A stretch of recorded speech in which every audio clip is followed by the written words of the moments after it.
యేసు ప్రభు వారి నామంలో మీ అందరికీ నా వందనములు తెలియజేస్తున్నాను. దేవునికి మహిమ కలుగును గాక. హల్లెలూయా.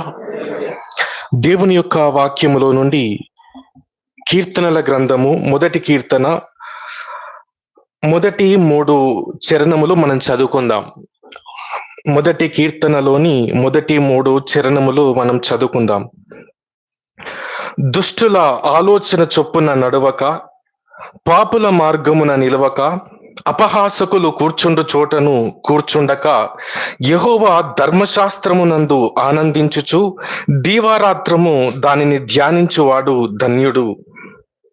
అతడు నీటి కాలువల యోరను నాటబడినదై ఆకు వాడక తన కాలమందు ఫలమిచ్చు చెట్టు వలె ఉండును అని మనం చూస్తున్నాం.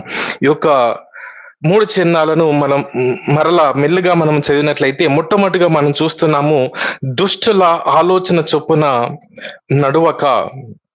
మన యొక్క నడవడి ఆ యొక్క దుష్టుల ఆలోచన చొప్పున లేకుండగా, అదేవిధంగా పాపుల మార్గమున నిలవక, ఇక నిలవబడడం అనగా వారి కొరకు ఎదురు చూడడం, ఆ దారిలో ఉండి వారి కొరకు ఎదురు చూస్తున్నారు. వారు వస్తారు అని కోరుకుంటున్నారు, వారు రావాలి, వారిని కలుసుకోవాలని వారి కోరికను మనం చూస్తున్నాం. అదేవిధంగా అపహాసకులు కూర్చుండు చోటను కూర్చుండక, అనగా వారితో ఇక్కడ సహవాసాన్ని మనం చూస్తున్నాం. ఈ 3 పనులు చేయకుండగా మనము ఆలోచనలను దేవుని యొక్క వాక్యములో నుండి తీసుకున్నట్లయితే, అదేవిధంగా మన యొక్క కోరిక దేవుని వాక్యము కొరకు ఉన్నట్లయితే, అదేవిధంగా మూడోదిగా మన యొక్క సహవాసము దేవుని వాక్యముతో ఉండాలి అనేది మనం నేర్చుకుంటున్నాం. అదేవిధంగా 2వ చరణంలో యెహోవా ధర్మశాస్త్రమునందు ఆనందించుచు దీవారాత్రము దానిని ధ్యానించువాడు ధన్యుడు అని మనం చూస్తున్నాం. ఇక్కడ ధర్మశాస్త్రమును ఏదో అంటే సంవత్సరానికి ఒకసారి బైబిల్ కంప్లీట్ చేయాలనో, లేదా సంవత్సరానికి 4 సార్లు కంప్లీట్ చేయాలి, లేదంటే ఏదో రికార్డు సాధించాలనో, లేదంటే నేను భక్తి పరునో అని నిరూపించుకోవడానికి కాదు, కానీ ఆ ధర్మశాస్త్రము చదవడంలో ఆనందించడం. ఆ ధర్మశాస్త్రం అంటే ఇష్టం. ధర్మశాస్త్రం ఏ మార్గాలనైతే తెలియజేస్తుందో, దేవుని వాక్యం వేటిని తెలియజేస్తుందో అవంటే మనకు ఎంతో ఇష్టం. ఇవి ఎంతో అద్భుతంగా ఉన్నాయి, ఇవి ఎంతో ఆశ్చర్యంగా ఉన్నాయి అని ఆ యొక్క వాక్యాన్ని బట్టి, అందులో ఉంటున్న ఆ యొక్క శ్రేష్టతనాన్ని బట్టి దాన్ని కోరుకోవడం, దాన్ని ప్రేమించడం, దాన్ని ఆనందించడం, ఆ విధంగా ఆనందిస్తూ దీవారాత్రములు దానిని ధ్యానించువాడు ధన్యుడు అని మనం చూస్తున్నాం. ఆ విధంగా ఆనందించుకుంటూ దీవారాత్రములు అనగా మనము ఏ పని చేసినా, అనగా ఉదాహరణకి పొద్దున్న మనం లేచి మనం బ్రష్ చేసుకుంటున్నాం కావచ్చు, మనం రెడీ అవుతున్నాం కావచ్చు, ఆ సమయంలో మనం మెదడులో ఏం రన్ కావాలి అంటే మనం అంతవరకు చదివిన వాక్యం, లేదా ఆ రోజు ఉదయం చదివిన వాక్యం, ఆ వాక్యంలో ఏదో దేవుడు మాట్లాడినట్టుగా మనకు అనిపించింది, దాని గురించే మనం ఆలోచిస్తున్నాం. దీన్ని మనం ఎలా నెరవేర్చగలము, లేదా దీన్ని నా అనుదిన జీవితంలో ఏ విధంగా నేను చేయగలను, లేదా ఇది నాకు సాధ్యమేనా, ఇది చేస్తే ఏమైనా ఆటంకాలు వస్తాయా, లేదా ఇలాంటి ఆలోచనలు, వాటన్నిటి మనం ఎలా అధిగమించాలి అని ఆలోచనలతో మన యొక్క దినము రాత్రి గడపడం. ఏ పని చేసినా ఎప్పుడు ఇదే ఆలోచించడం. ఏదో ఒక అరగంట, రోజులో ఒక అరగంట పెట్టుకొని, ఒక గంట పెట్టుకొని చదివేసి వదిలేయడం, లేదా ఒక నోటితో చదివి 2 చెవులతో వదిలేయడం కాదు, కానీ దాన్ని ఎల్లప్పుడూ దీవారాత్రములు ధ్యానించుకుంటూ ఉంటే అతడు ధన్యుడవుతాడు అని మనం చూస్తున్నాం. అదేవిధంగా యెహోషువ గ్రంథము 1వ అధ్యాయం 8వ వచనం మనం చూసినట్లయితే, ఈ ధర్మశాస్త్ర గ్రంథమును నీవు బోధింపక తప్పిపోకూడదు, దానిలో వ్రాయబడిన వాటన్నిటి ప్రకారము చేయుటకు నీవు జాగ్రత్త పడునట్లు దీవారాత్రము దానిని ధ్యానించుము అని మనం చూస్తున్నాం. ఎందుకు దీవారాత్రములు ధ్యానించాలి అంటే, దాని ప్రకారము చేయడానికి జాగ్రత్త పడునట్లుగా అని మనం చూస్తున్నాం. అయితే ఎప్పుడైతే మనము దీవారాత్రము దానిని ధ్యానిస్తామో, దాన్ని అనుదినము మనము జరిగిస్తూ ఉంటామో, అప్పుడు మీరు ధన్యులు అనే వాక్యాన్ని మనం చూస్తున్నాం. ఏంటి ఆ ధన్యత అంటే, 3వ చరణంలో మనం చూస్తున్నాము, అతడు నీటి కాలువల యోరను నాటబడినదై, అనగా ఒక నీటి కాలువల యోరన నాటబడిన చెట్టు ఎంతో ఆరోగ్యకరంగా, ఎంతో బలముగా ఉంటుంది. అదేవిధంగా ఆకు వాడక తన కాలమందు ఫలమిచ్చు చెట్టు వలె నుండును అని మనం చూస్తున్నాం. ఇక్కడ రెండోదిగా మనం చూస్తే అది ఆకు వాడకుండా ఉంటుంది అని మనం చూస్తున్నాం. దానికి ఎవరు నీరు పొయ్యకపోయినా, దానికి వర్షము రాకపోయినా, అది కరువు సమయంలో ఉన్న మిగతా చెట్లన్నీ ఎండిపోయినా ఈ చెట్టు ఎండిపోదు, ఈ చెట్టు యొక్క ఆకు వాడిపోదు, అనగా దాని యొక్క క్యారెక్టర్ అనేది మారిపోదు, వేరే వారు మీద ఆధారపడి ఉండదు. లేదా మనం పోయిన బుధవారము, చివరి బుధవారము వాక్యంలో విన్నట్లుగా ఎవరో ఏదో అన్నారని మన యొక్క క్యారెక్టర్‌ని, మన యొక్క వెలుగును మనము ఆర్పివేసుకునే వారిగా మనం ఉండం. లేదా ఎవరో మన వెలుగును గుర్తించలేదని మన వెలుగును వారికి ప్రసరింప చేయకుండా ఉండము. మన యొక్క వ్యక్తిత్వం అనేది, మన యొక్క వెలుగు అనేది ఆ యొక్క బయట పరిస్థితుల పైన ఆధారపడి ఉండదు. బయట పరిస్థితులు ఏ విధంగా ఉన్న మనుషులు మనతో సరిగ్గా ప్రవర్తించినా, సరిగ్గా ప్రవర్తించకపోయినా ఆకు వాడకుండా ఉంటుంది. మన వ్యక్తిత్వంలో ఎటువంటి కల్మషము రాదు, ఎటువంటి మార్పు రాదు అని మనం చూస్తున్నాం. అదేవిధంగా అది ఫలమిచ్చే చెట్టులాగా ఉంటుంది. అది ఫలిస్తుంది, అనేకులకు దీవెనకరంగా ఉంటుంది అని మనం చూసాం. ఈ యొక్క మొదటి 3 ఈ ధన్యతలు మనము అక్టోబర్ నెలలో మనం ధ్యానించుకున్నాము. దాని తర్వాత ఉన్న ఆ యొక్క ధన్యతను ఈనాడు మనం ధ్యానించుకోబోతున్నాం. అతడు చేయున్నది అంతయు సఫలమగును అని మనం చూస్తున్నాం. అతడు చేయునదంతయు సఫలమగును అని మనం చూస్తున్నాం. మనలో ప్రతి ఒక్కరు, లేదా లోకములో పుట్టిన ప్రతి ఒక్కరు కూడా నేను సక్సెస్ కావాలి అని అనుకుంటారు. నా యొక్క జీవితం అంతా ఓటమితో నిండిపోవాలి, నా జీవితంలో మొత్తం అన్ని బాధలే ఉండాలి అని ఎవరు కూడా కోరుకోరు. అందరూ వారు చేసే ప్రతి పని, అది ఏ పని అయినా, అది వ్యక్తిగత జీవితంలోనైనా, లేదా ఉద్యోగ రీత్యముగానైనా, అదే విధంగా ఆధ్యాత్మిక జీవితంలోనైనా అందరూ కూడా నేను సఫలుని కావాలి, నేను విజయవంతుణ్ణి కావాలి, నేను సక్సెస్ ని సాధించాలి అని కోరుకుంటారు. అయితే అందరికి అది సాధ్యము కావడం లేదు అనేది మనం లోకంలో చూస్తున్నాం. అదే విధముగా మరి లోకంలో కొంతమంది సక్సెస్ ని సాధించిన వారిగా మనం చూస్తాం. ఈ లోకంలో మరి ఎంతో మంది గొప్పవారు ఉన్నారు. ఉదాహరణకు మరి అలెగ్జాండర్ ద గ్రేట్ ని చూసుకుంటే ప్రపంచం అంతటిని అతడు జయించాడు. ఆ విధంగా అనేక మంది రాజులు ఇంకా ప్రపంచాన్ని జయించిన వారు ఉన్నారు. అయితే వారి యొక్క సక్సెస్ చివరికి నేను సక్సెస్ సాధించాను, నేను విజయం సాధించాను అని అనుకునేసరికి, సంతోషపడేసరికి అది సక్సెస్ కాదు అని వారికి అర్థమవుతుంది. అందుకే అలెగ్జాండర్ మరి చివరి అతని మరణించిన తర్వాత అతడు తన యొక్క 2 చేతులు, ఖాళీ చేతులు బయట పెట్టేసి, నేను ఏమీ తీసుకొని పోవట్లేదు. మీరు ఆలోచించండి, ఒక వ్యక్తిని మీరు స్కూల్లో జాయిన్ చేశారు, 10 సంవత్సరాలు అతనికి స్కూల్ ఫీజు కట్టారు, అతనికి మంచి యూనిఫామ్ కొనిచ్చారు, బుక్స్ కొనిచ్చారు. అవన్నీ అయిపోయిన తర్వాత 10 ఇయర్స్ తర్వాత అతడు ఖాళీ చేతులతో బయటికి వచ్చాడు అనుకోండి. అతడు ఏమాత్రం ఎదగలేదు, అతని ఆ బుర్రలో జ్ఞానం లేదు, అదే విధంగా చేతిలో సర్టిఫికెట్ లేదు, బయటికి వచ్చాడు. అతన్ని ఏమంటారు మీరు? సక్సెస్ సాధించా, అబ్బా భలే గడిపావు, భలే గొప్పవాడివి నువ్వు అని ఎవరు కూడా అనరు. అదే విధంగా అలెగ్జాండర్ కూడా మరి ఈ లోకంలో గొప్ప వ్యక్తిగా కనిపిస్తున్నాడు, కానీ అతడు తన 2 చేతులు బయట పెట్టి, నేను ఏమీ తీసుకొని పోవట్లేదు, నేను ఏది సంపాదించుకోలేదు అని అతడు లోకానికి చెప్పినట్లుగా మనం చూస్తున్నాం. అందుకే 119వ కీర్తన 21వ చరణంలో మనం చూస్తే, నీ ఆజ్ఞలను విడచి తిరుగువారు శాపగ్రస్తులు అని మనం చూస్తున్నాం. ఆజ్ఞలను విడిచి, దేవుడిచ్చిన ధర్మశాస్త్రమును విడిచి ఎన్ని సంపాదించినా, ఎన్ని గొప్పతనాలు సాధించినా, ఎన్ని విజయాలు సాధించినా చివరికి నువ్వు ఏమీ సాధించలేని వ్యక్తిగానే మిగిలిపోతావు. కానీ ఎవరైతే ఈ యొక్క దేవుని వాక్యమును, ధర్మశాస్త్రమును ధ్యానిస్తారో, దాని ప్రకారంగా జీవిస్తారో వారు గొప్ప ప్రయోజనమును పొందుకుంటారని తిమోతికి రాసిన మొదటి పత్రిక 4వ అధ్యాయం 8వ వచనంలో మనం చూస్తాం. దైవ భక్తి ఇప్పటి జీవము విషయములోను, రాబోవు జీవము విషయంలోను వాగ్దానముతో కూడినదైనందున అది అన్ని విషయములలో ప్రయోజనకరమవును. అది ఈ జీవితంలో, అదే విధంగా రాబోవు జీవితంలో కూడా అది ప్రయోజనకరంగా ఉంటుంది. మనము దేవుని వాక్యాన్ని గనక పాటించగలిగినట్లయితే మనము ఈ లోకంలో ధన్యులుగా ఉంటాము, ఈ లోకంలో విజయము సాధించిన వారిగా ఉంటాము. అదే విధంగా రాబోయే జీవితంలో కూడా, నిత్యత్వంలో కూడా విజయము సాధించిన వారిగా మనం ఉంటాము. ఆ విధంగా మనలను నిలబెట్టగలిగిన, మనల్ని మార్చగలిగిన, మనలను విజేతలుగా, మనలను సక్సెస్ఫుల్ గా ఈ లోకంలో, అదే విధంగా పరలోకంలో నిలబెట్టగలిగిన గొప్ప ధర్మశాస్త్రమును, గొప్ప వాక్యమును దేవుడు మనకు అనుగ్రహించాడు. దాన్ని బట్టి మనము దేవుణ్ణి స్తుతించాలి అని మనం ఈరోజు మనం నేర్చుకుంటున్నాం. ఈ లోకంలో సాధించిన వారు ఉన్నారు, దేవుని యొక్క వాక్యమును పక్కన పెట్టి సాధించిన వారు ఎంతో మంది ఉన్నారు, కానీ అదంతా కూడా నిష్ఫలము అనేది మనకు అర్థమవుతుంది. మరి ఎవరైతే వారి యొక్క జీవితమును వాక్యానుసారంగా వారు కట్టుకుంటున్నారో వారి జీవితాలు ఎంతో అద్భుతంగా ఉంటాయి. వారు ఈ లోకంలోనే విజయం సాధించడం కాదు, రాబోయే జీవితంలో, నిత్యత్వంలో కూడా విజయము సాధించిన వారిగా, విజేతలుగా వారు నిలుచుంటారు అని మనం చూస్తున్నాం. కాబట్టి ఆ యొక్క గొప్ప వాక్యమును మనలను ఈ లోకములో, రాబోయే లోకములో మనలను విజేతలుగా నిలవబెట్టగలిగిన వాక్యమును దేవుడు మనకిచ్చాడు. అందును బట్టి మనము దేవుణ్ణి స్తుతించాలి అని మనం నేర్చుకుంటున్నాం. మొట్టమొదటిగా మనం చూసినట్లయితే మన యొక్క వ్యక్తిగత జీవితంలో మనము విజయము సాధించడానికి దేవుని వాక్యం మనకు సహాయం చేస్తుంది. ఉదాహరణకు మనము యోబు జీవితాన్ని మనం చూసుకున్నట్లయితే యోబు గ్రంథము 23వ అధ్యాయం 12వ వచనమును మనం చదువుకుందాం. ఆయన పెదవుల ఆజ్ఞను నేను విడచి తిరుగలేదు. ఆయన నోటి మాటలను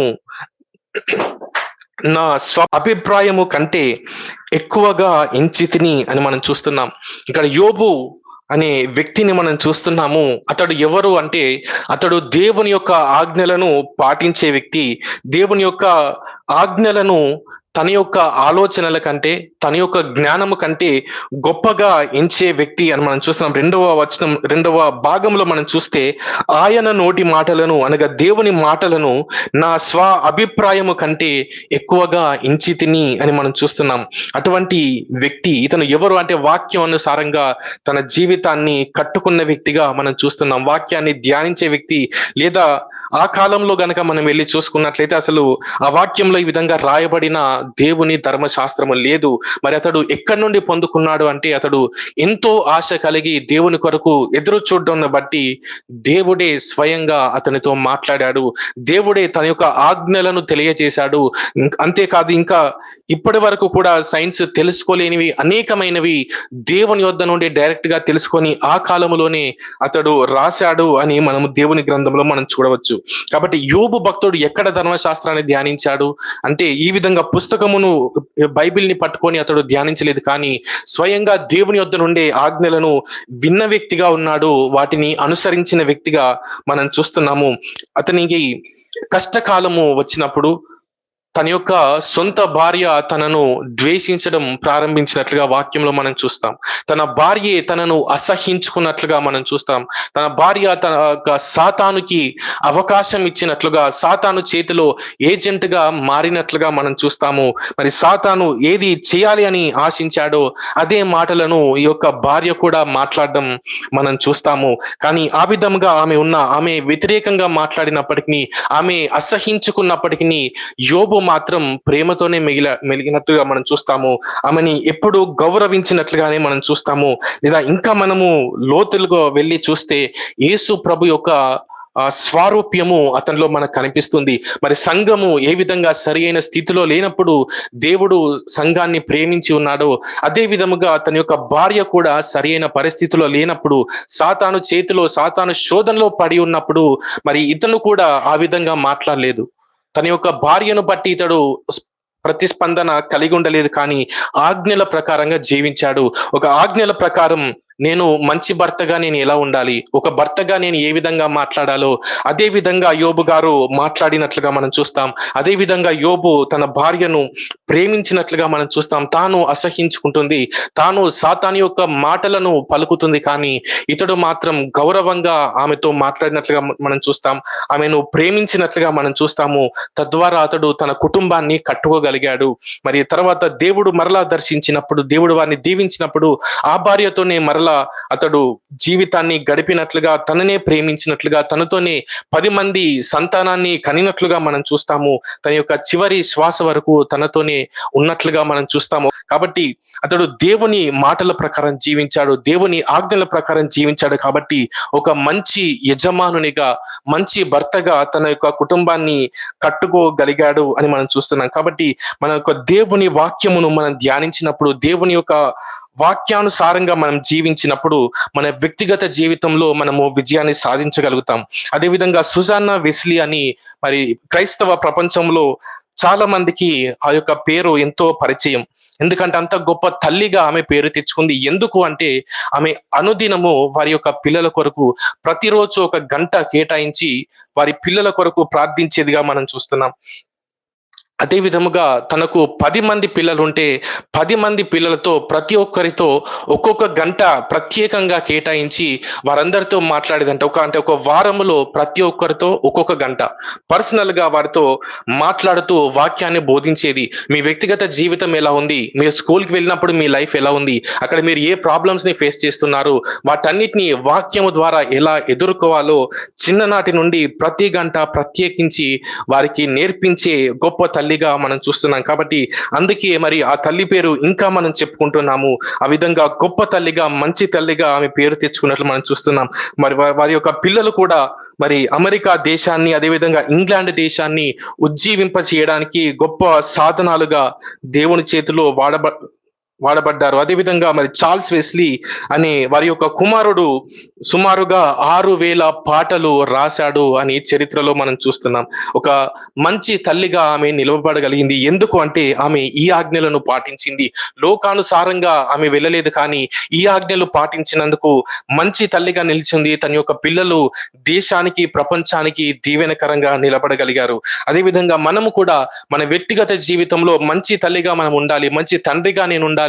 నేను ఒక తండ్రిగా సక్సెస్ కావాలి. లేదా అదేవిధంగా పిల్లలు మేము మంచి పిల్లలముగా మేము సక్సెస్ కావాలని, లేదా భార్య కానీ భర్త కానీ మేము మంచి భార్యగా ఉండాలి, మంచి భర్తగా ఉండాలి అని మనం ఆ విధంగా మనల్ని మార్చడానికి దేవుడు మనకు దేవుని ధర్మశాస్త్రమును అనుగ్రహించాడు.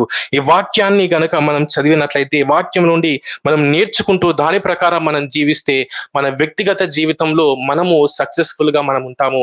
ఏ విధముగా వారు వారి జీవితాలను కట్టుకున్నారో, వారి కుటుంబాలను కట్టుకోగలిగారో, అదే విధంగా మనం కూడా మన కుటుంబాలను కట్టుకునే వారిగా, మనం కూడా వ్యక్తిగత జీవితంలో సక్సెస్ అయ్యే వారిగా, విజేతలుగా, మరి విజయము సాధించిన భర్తగా, విజయము సాధించిన భార్యగా, తల్లిదండ్రులుగా, కుమారులుగా మనల్ని మారుస్తుంది దేవుని వాక్యం. ఇంత గొప్ప వాక్యమును దేవుడు మనకు ఇచ్చినందుకు, మన వ్యక్తిగత జీవితంలో మనల్ని విజేతలుగా నిలబెట్టగలిగిన ఈ యొక్క వాక్యమును బట్టి మనము దేవుణ్ణి స్తుతించాలి అని మనం నేర్చుకుంటున్నాం.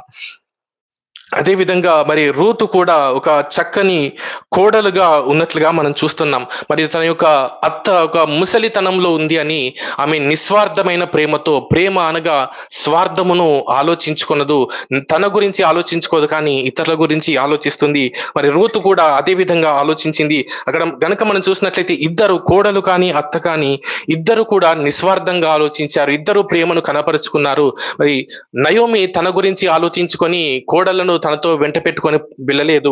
అదే విధంగా రూతు కూడా తన గురించి ఆలోచించుకొనకుండగా నయోమి అనే తన అత్తను గురించి ఆలోచించి, నేను వెళ్ళిపోతే నా జీవితం బాగుంటుంది, నాకు పిల్లవుతుంది, నాకు కుటుంబం ఉంటుంది అని ఆ విధంగా ఆలోచించలేదు. కానీ మరి అత్త ముసలితనంలో ఉంది కదా, ఈ కాలంలో తను ఏమి చేసుకోగలదని తన గురించి ఆలోచించి మరి ఆ అత్తతోనే ఉన్నట్లుగా, తన వెంటే ఉన్నట్లుగా మనం చూస్తాం. కాబట్టి తాను ఎంతగానో దీవించబడినట్లుగా, ఎంత దీవించబడిందో మనందరికీ తెలుసు. మరి దేవుని యొక్క, లేదా యేసు ప్రభు యొక్క వంశావళిలో ఆమె చేర్చబడినట్లుగా మనము దేవుని వాక్యంలో చూస్తాం. అంతగా దీవించబడ్డానికి కారణం ఏంటి?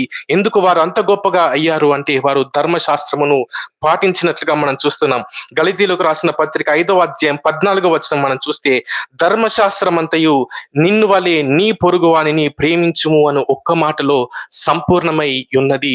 ఆ విధముగా వారు ధర్మశాస్త్రమును అనుసరించారు కాబట్టి ఆ ప్రేమనే వారు ఎన్నుకున్నారు. ప్రేమ అనుసారంగానే జీవించడానికి వారు ఇష్టపడ్డారు. దేవుని వాక్యం ఏ మార్గమును తెలియజేస్తుందో ఆ మార్గంలో నడిచారు. వారు వారి యొక్క వ్యక్తిగత జీవితంలో, వారి యొక్క కుటుంబ జీవితంలో వారు విజయము సాధించినట్లుగా మనం చూస్తున్నాం. కాబట్టి అంత గొప్ప వాక్యమును దేవుడు మనకిచ్చినందుకు మనం దేవుని స్తుతించాలి.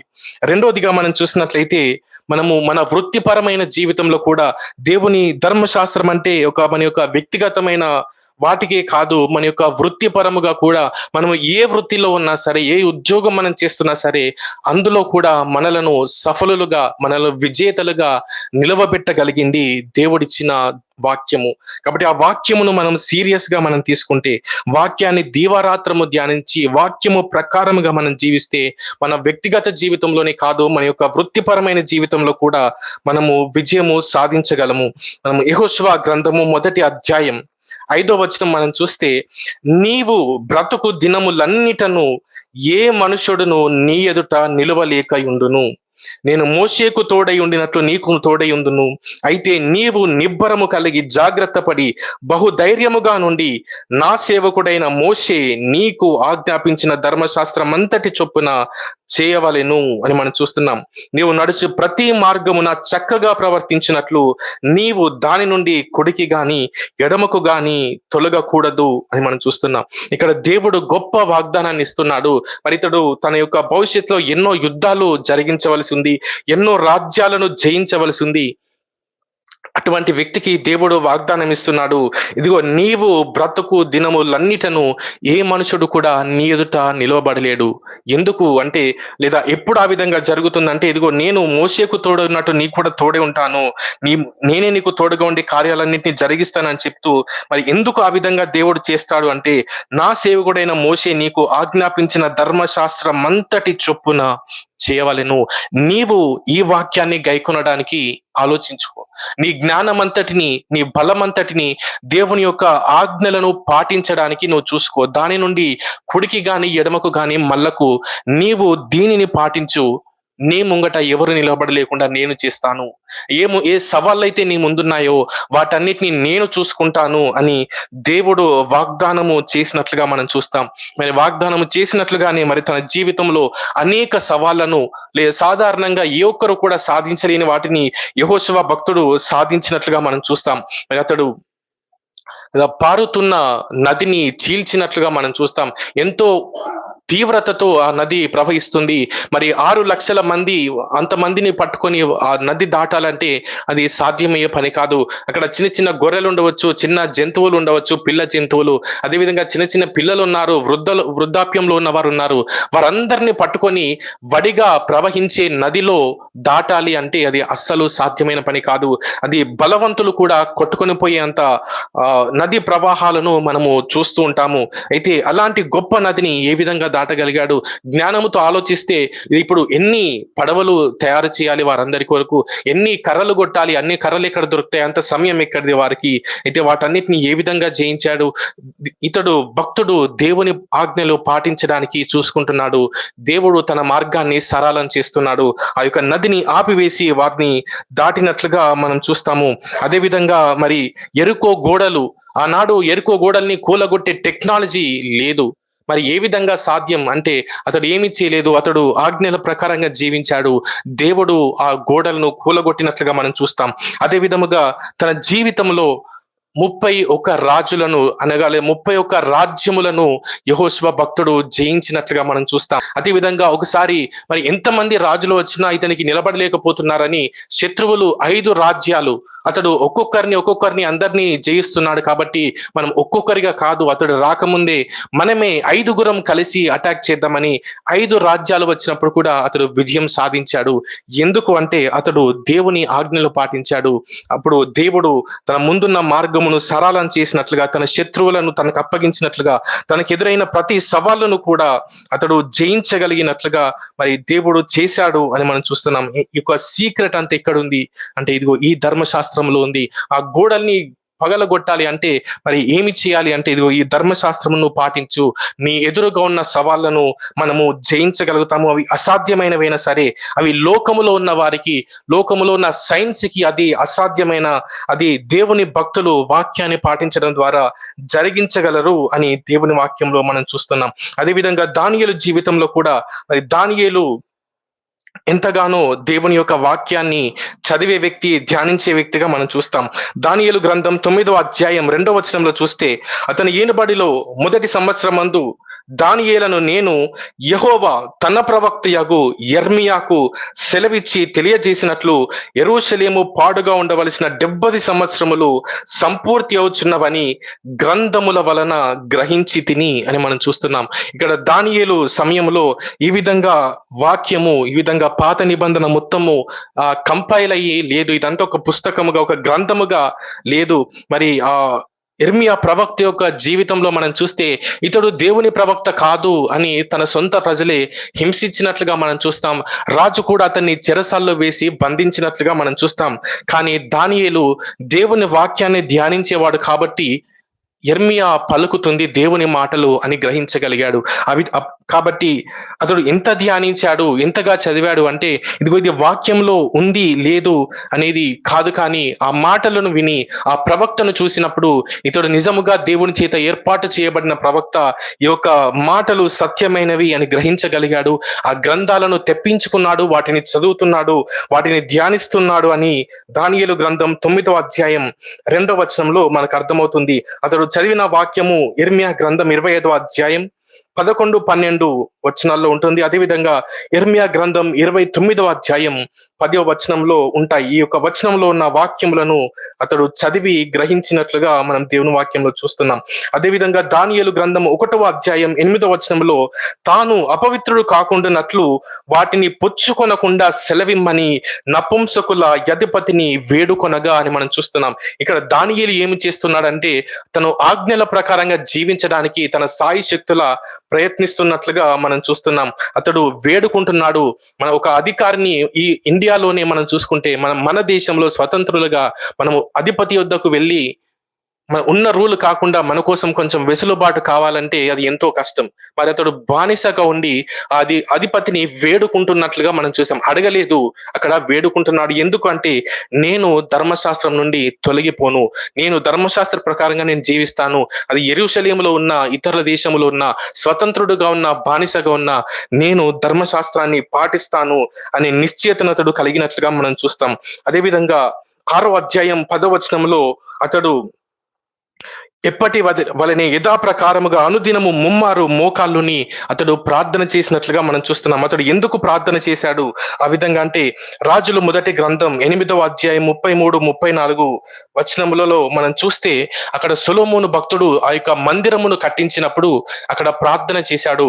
భవిష్యత్తు కొరకు కూడా సొలొమోను భక్తుడు ప్రార్థన చేస్తూ, అయ్యా ఒకవేళ భవిష్యత్తులో నీ ప్రజలు నీ మాట వినకుండా వారు నీ శిక్షకు గురై వారు అన్య దేశంలో బానిసలుగా ఉంటే, వారు బానిసలుగా ఉన్నప్పుడు వారు గనక ఈ మందిరం వైపు తిరిగి ప్రార్థన చేస్తే, వారి ప్రార్థనను ఆలకించి వారిని విడిపించు అని వారి కొరకు ప్రార్థన చేశాడు. కాబట్టి ఆ వాక్యమును ఇతడు చదివిన వ్యక్తిగా, ఆ వాక్యమును పాటిస్తున్న వ్యక్తిగా ఉన్నాడు. బానిసగా ఉన్నాడు, అతడు సమృద్ధిలో ఉన్నాడు, ఏ బాధ అతనికి లేదు, కానీ అతడు కూడా ప్రార్థన చేస్తున్నాడు. ఈ వాక్యానుసారంగా జీవించాలి అని.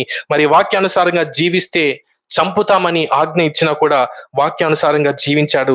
మరి అతను ఏ విధంగా దీవించబడ్డాడు, తన యొక్క ఉద్యోగరీత్యా అతడు ఏ విధంగా ఉన్నాడు అని మనం చూస్తే, తన యొక్క సమకాలికులు అందరిలో 10 రెట్లు శ్రేష్ఠుడిగా అతడు ఉన్నట్లుగా మనం చూస్తాం. అదే విధముగా మరి ఎవరకు అసాధ్యము కానిది ఈ ఈ నాటికి కూడా అది అసాధ్యమే, ఏది దానియేలైతే చేశాడో.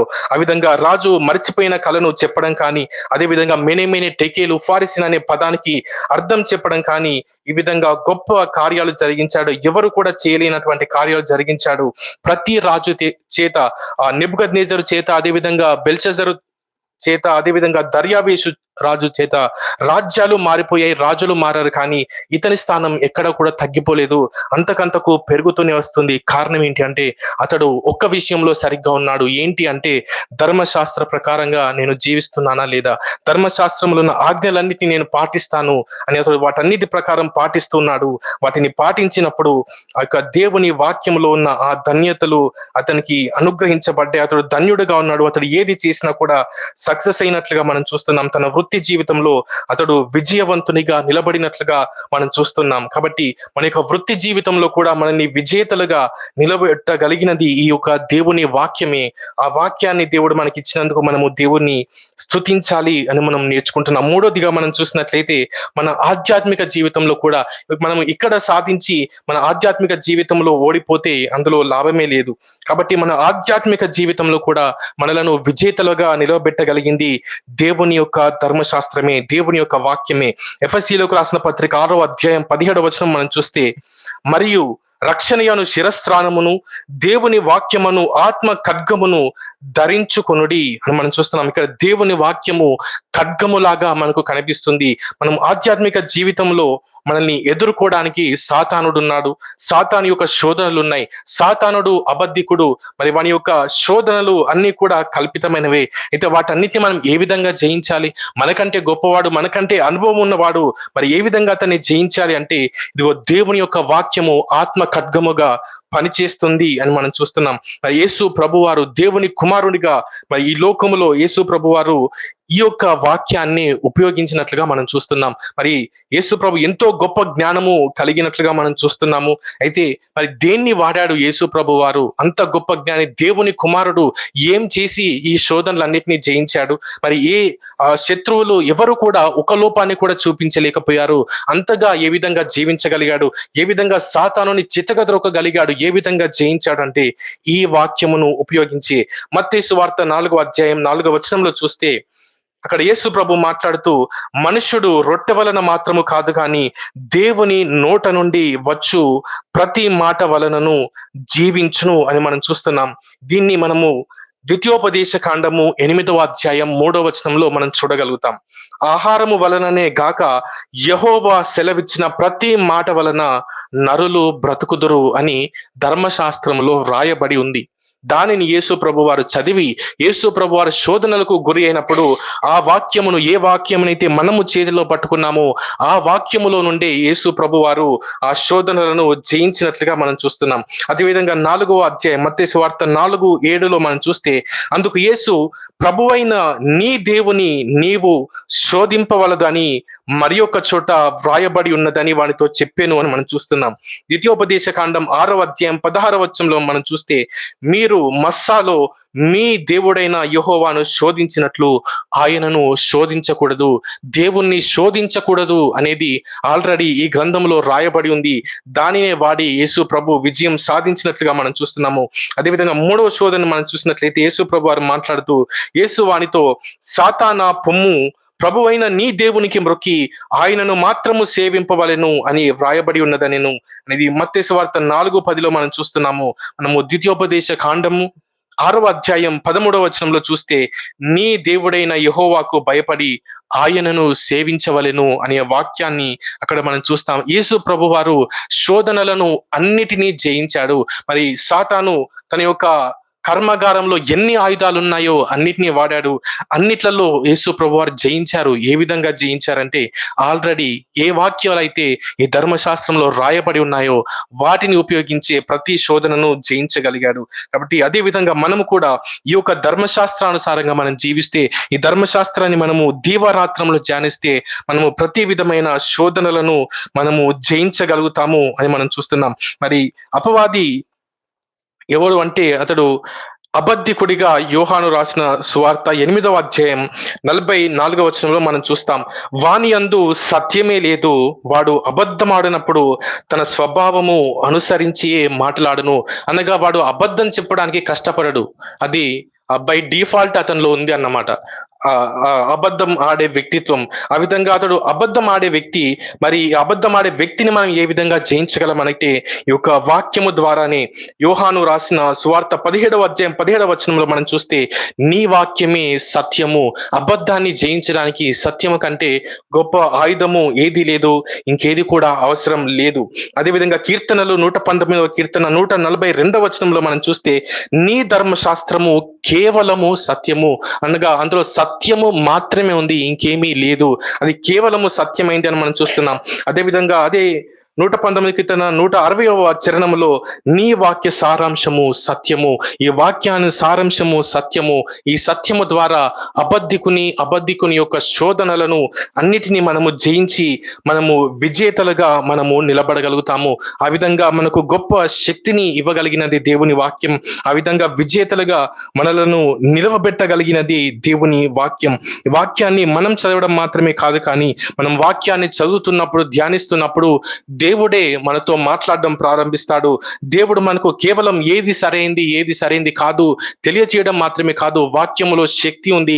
ఆ వాక్యము మనకు వచ్చినప్పుడు, ఆ దేవుడు ఈ వాక్యములో నుండి మనతో మాట్లాడినప్పుడు మనకు శక్తి కూడా అనుగ్రహించబడుతుంది. మన వ్యక్తిగత జీవితంలో కానీ, మన యొక్క వృత్తిపరమైన జీవితంలో కానీ, మన ఆధ్యాత్మికమైన జీవితంలో కానీ మనము విజయము సాధించగలిగిన వ్యక్తులుగా మనం ఉంటాము అని మనం నేర్చుకుంటున్నాం. కాబట్టి దేవుడు మనకిచ్చిన ఈ యొక్క వాక్యమును బట్టి మనల్ని అన్ని విషయాలలో, అది ఏ విషయమైనా సరే, మన అనుదిన జీవితంలో మన ఈ చిన్న చిన్న విషయములను మొదలుకొని ఈ లోకంలో మన వ్యక్తిత్వము, మన యొక్క వృత్తిపరమైన సవాళ్ళను కావచ్చు, అదేవిధంగా ఆధ్యాత్మికంగా మనం ఎదుర్కొంటున్న సవాళ్ళు కావచ్చు, వాటన్నిటిని జయించగలిగే వ్యక్తులుగా, విజేతలుగా మనలను మార్చగలిగినది, మనలను నిలవబెట్టగలిగినది దేవుని వాక్యం.